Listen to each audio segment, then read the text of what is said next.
Hey everybody, this is Dr. Phil Dieter from Almaden Chiropractic and Wellness. I just wanted to take a couple of minutes to introduce you to Nicole Greer.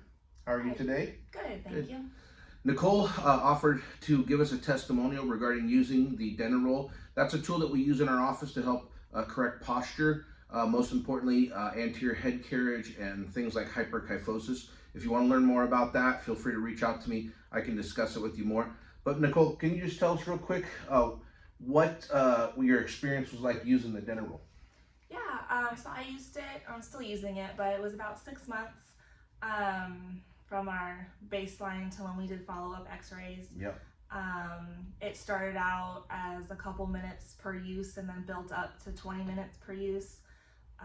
There was a little bit of discomfort in just the first couple of times, but then after that it got very easy to use. Even being on it for 20 minutes after I rolled off per the directions, it didn't leave any like lasting soreness or anything. That's good.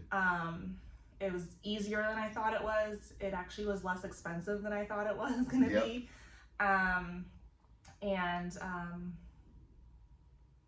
Overall it was a very positive experience, and I mean the x-rays were fun to look at. It's really cool to see the changes. She makes a couple of good points about how you really have to build up over time. It's something that you just try not to bite off too much at one time and overcome all of that. And it does need to be something that we monitor and manage with you in conjunction with your chiropractic care. So that's a super important piece of the puzzle. Can you just share with us also real quick, how easy did you feel like it was to comply with the requirement to do it like on a regular basis, or how often you did it too? Well, I'm pretty type A, so when you gave me the checklist where you logged the dates, it was very easy to do twice a week. And I logged my time. I just had my iPhone as a timer.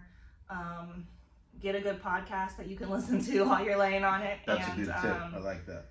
I came in every 3 weeks for adjustments, and that for me was a great ratio of use. And that's another good point. We got to really figure out what's going to work well for you in terms of checking your spine to see if we need to make adjustments and things of that nature, because it is important to make sure we're maintaining good movement as you're going through this remodeling process. So any other tips or tricks that you would offer us just in your experience? Don't do it with the dog, because she'll come lick your face while you're laying on the floor. That's a great tip. And the podcast too. I like that. Something to listen to. I'll make sure I let people know about that. Well, thank you so much for taking the time to give us your testimonial. Thank you. All right.